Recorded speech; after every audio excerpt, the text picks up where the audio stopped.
నమస్కారం గురువు గారు. శ్రీమాత్రే నమః. రాబోతున్న గురుమౌఢ్యమి, శుక్రమౌఢ్యమి ఏ రాశి వారిని ఎలా ప్రభావితం చేయబోతుంది? తప్పకుండా అమ్మా. ఫస్ట్ ఆఫ్ ఆల్ ఏంటంటే మౌఢ్యమి.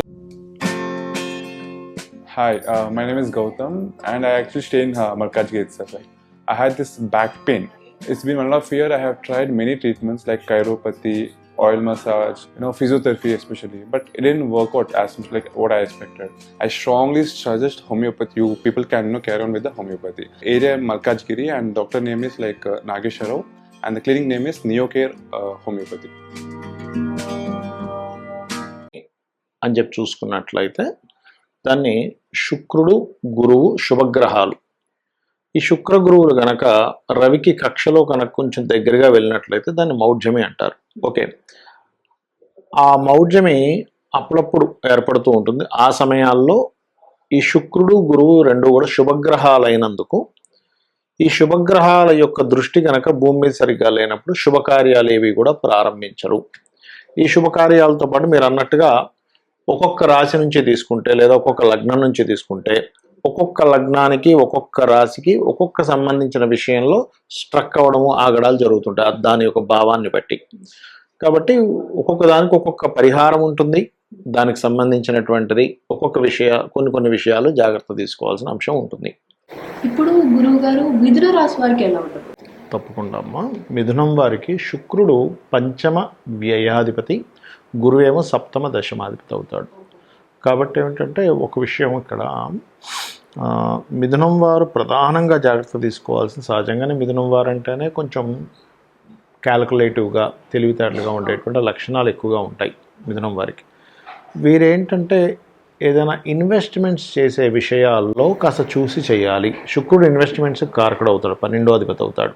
కాబట్టి ఇన్వెస్ట్మెంట్స్ విషయంలోని ఆల్రెడీ వివాహం అయిపోయింది, కాకపోతే భార్యాభర్తల మధ్య చిన్న డిస్టర్బెన్సెస్ వస్తుంటాయి. 12వ స్థానం అనేటువంటి జ్యోతిష్ శాస్త్రంలో వివాహం తర్వాత ఉండే లైఫ్ని చెప్తుంది. ఇప్పుడు వివాహం అయ్యే వరకు ఒక ఇది, వివాహం తర్వాత కొంతమందికి చూడమ్మా, వివాహం కుదరడం ఈజీగా కుదిరిపోద్ది. మంచి సంబంధం కుదిరింది, వెంటనే కుదిరింది అనుకుంటాం. కానీ వివాహం తర్వాత ఏదో డిస్టర్బెన్స్ వస్తుంటాయి. మరికొంతమందికి వివాహం అవ్వడం కష్టమవుద్ది, బట్ తర్వాత చాలా బాగుంటుంది. ఎందుకు అలాగా అంటే సప్తమం బాగుంటేనేమో వెంటనే కుదురుతుంది. 12వ స్థానం ఏదైనా పాడైతే వాళ్ళకి ఇబ్బంది అనేటువంటిది ఆఫ్టర్ మ్యారేజ్ తర్వాత వస్తూ ఉంటుంది.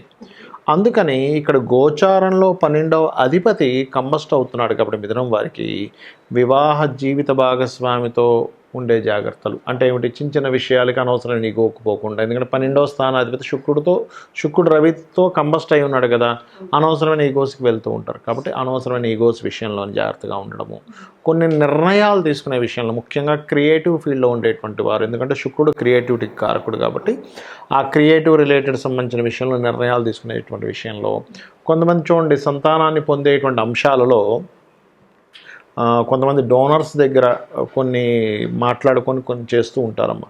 అటువంటి విషయాల్లో పర్టికులర్గా జాగ్రత్తగా ఉండడము. మరియు దీంతో పాటు ఉద్యోగంలో ఎటువంటి ఉద్యోగాలు అంటే banking related, finance related, auditing related, consultancy related సంబంధించిన ఉద్యోగాలు కావచ్చు, దానికి సంబంధించిన ఏమైనా సర్వీసెస్ చేసేవారు కావచ్చు, కొత్తగా ప్రారంభించడము, దానికి సంబంధించినటువంటి విషయాల్లో కాస్త జాగ్రత్త వహించాలి. ఇది గుర్తుపెట్టుకోండి. మరి వీరు ఎటువంటి దేవతా ఆరాధన చేయాలంటే సూర్యభగవానునే చేయాలి ప్రధానంగా అందరూ కూడా. కాకపోతే ఒక్కొక్కరు ఒక్కో పద్ధతిలో చేయాలి. ఎక్కువగా వీలైనంత మటుకు సూర్య మంత్రము అంటే ఎవరైనా గురువుల దగ్గర సూర్య మంత్రం ఉంటే అది తీసుకొని చాంటింగ్ చేయడం, లేదా సూర్యుడికి సంబంధించి రెగ్యులర్గా వినడం. ఆదిత్య హృదయం ఉంది, అందరికీ నోరు తిరగదు, వినడం చేస్తూ ఉండాలి. ఇక మరొక విషయం ఏంటంటే వీలైనంత మటుకు సూర్యుడి కోసం ప్రచారం. ఇప్పుడు చూడండి, ఇప్పుడు తెలిసిన వాళ్ళు ఉంటారు, ఎవరైనా నువ్వు సూర్య ఆరాధన చేసుకో, అనారోగ్యంతో ఉంటారు కొంతమంది. శాస్త్రం ఏం చెప్తుంది, ఆరోగ్యం భాస్కరాదిత్యేత అని చెప్తుంది. అంటే ఆరోగ్యం ఎవరికైనా లేదు అంటే సూర్యభగవానుడు బాలేడని అర్థం. అంటే వాళ్ళ జన్మజాతకంలో బాగోపోవడం కానీ, సూర్యభగవానుడి యొక్క స్థితి సరిగ్గా లేకపోవడం కానీ, వీటి వల్ల వాళ్ళకి ఇబ్బంది అనేటువంటిది వస్తూ ఉంటుంది. కాబట్టి ఎవరికైనా ఏదైనా ప్రాబ్లం ఉంది, ఇది ఏమవుతుందంటే అమ్మ, ఎవరికైనా ఒకటి దేవతా సంబంధించి మనం చెప్తూ ఉంటే మనము వాళ్ళ యొక్క విషయాన్ని మనం చక్కగా బాగుండేలాగా వాళ్ళకి మనం ఒక హెల్ప్ చేస్తున్నాం. కాబట్టి దేవతా అనుగ్రహం చెప్పిన వాళ్ళకు కూడా వస్తుంది. ఓకే. కాబట్టి ఇది చేసినట్లయితే వీళ్ళకి ఈ ప్రాబ్లం అనేటువంటిది తగ్గుతుంది. అంటే మిస్కమ్యూనికేషన్స్ వల్ల జీవిత భాగస్వామితోని ఉద్యోగ విషయాల్లో ఇందాక నేను చెప్పిన సెక్టార్స్లో ఇబ్బంది వస్తుంది. కాబట్టి ఈ విషయాల్లో జాగ్రత్తగా ఉండాలి. ఇప్పుడు ఈ గురు శుక్ర మౌఢ్యాల వల్ల కొంతమంది ఏమంటారంటే కొన్ని పనులు చేయొచ్చు అంట, అవునమ్మా. కొంతమంది కొన్ని పనులు చేయకూడదు అంట. అవునమ్మా. వాటి గురించి మీరు వివరిస్తారా? అంటే ఎవరేం చెప్పినా శాస్త్ర ప్రమాణం అమ్మ. ఏమిటా శాస్త్రము ఏం చెప్పింది మనకి నిర్ణయ సింధు ధర్మసింధు గ్రంథాల్లో ఏముంది అని చెప్పి చూసుకున్నట్లయితే ముఖ్యంగా శుక్రుడు వివాహానికి గృహాలకి కారకుడు. కాబట్టి లగ్నపత్రిక రాసుకోవడం చేయకూడదు. చాలామంది ఏమనుకుంటారు వివాహం చేసుకోవట్లేదు కదండి, కేవలం లగ్నపత్రిక రాసుకుంటున్నాం కదా దీనివల్ల దోషం లేదనుకుంటారు. కాదు, లగ్నపత్రిక అంటే కూడా వివాహంలో ముఖ్యమైనటువంటి పాత్ర పోషిస్తుంది. కాబట్టి లగ్నపత్రిక అస్సలు రాసుకోకూడదు. రెండవది వివాహం అయితే ఎట్టి పరిస్థితుల్లో చేసుకోకూడదు, గుర్తుపెట్టుకోండి. ఇక శంకుస్థాపన, గృహప్రవేశము, నూతన గృహ ప్రవేశం చేస్తుంటారు, నూతన గృహ శంకుస్థాపన చేస్తుంటారు, గృహ ఆరంభం చేస్తూ ఉంటారు చూసారా, ఇటువంటివి అస్సలు పనికిరాదు. ఇది గుర్తుపెట్టుకోండి. అందులో గురుమౌఢ్యమి సంబంధించిన వాటిల్లో ఏంటంటే ఉపనయన సంబంధించినటువంటివి కూడా చేయకూడదు. ఇది మెయిన్గా గుర్తుపెట్టుకోండి. మరి చేయదగ్గ పనులు ఏమిటి అని చెప్పి చూసుకున్నట్లయితే ఇప్పుడు అన్నప్రాసన ఉంది, అన్నప్రాసన చక్కగా చేసుకోవచ్చు, దానికి ఏం సంబంధం లేదు. ఎందుకంటే గురువు కానీ శుక్రుడు కానీ అన్నప్రాసనకి సంబంధం ఉండదు వాళ్ళకి. అది చంద్రుడు కారకత్వం అన్నప్రాసన అనేటువంటిది. ఓకే, అదేవిధంగా ప్రయాణాలు కూడా చంద్రుడు కారకుడు. చాలామంది ఏమనుకుంటారంటే అమ్మో మనం ఇప్పుడు ఈ మౌఢ్యం ఉంది కదండి ప్రయాణం చేయొచ్చా అనుకుంటారు. అలాంటిది ఏమీ లేదు. ఇంకొకటి ఏంటంటే ఏదైనా శుభకార్యాలకి కాకుండా ఇప్పుడు మామూలుగా చూడండి మనం ఏదైనా తీర్థయాత్రల ప్రయాణాలు చేస్తాం చూసారు, దానికైతే మీరు ఏమీ చూసుకోవాల్సిన పని లేదు. ఎందుకంటే భగవత్ సంబంధించిన వాటి దగ్గరికి వెళ్తున్నప్పుడు భగవంతుడే చూసుకుంటాడు అనమాట. ఓకే, కాబట్టి ఇటువంటివి ముఖ్యంగా గుర్తుపెట్టుకోవాలి. అలాగే మరికొన్ని విషయాలు ఇక్కడ చూసుకున్నట్లయితే ఇప్పుడు చూడండి, ఇందాక మనం చెప్పుకున్నాం ఏమని, గృహప్రవేశము గృహారంభము చేయకూడదు అన్నాం. కానీ గృహ రిపేర్లు చేసుకోవచ్చు. ఇప్పుడు ఇంట్లో ఏదో వాస్తుదోషం ఉంది, లేకపోతే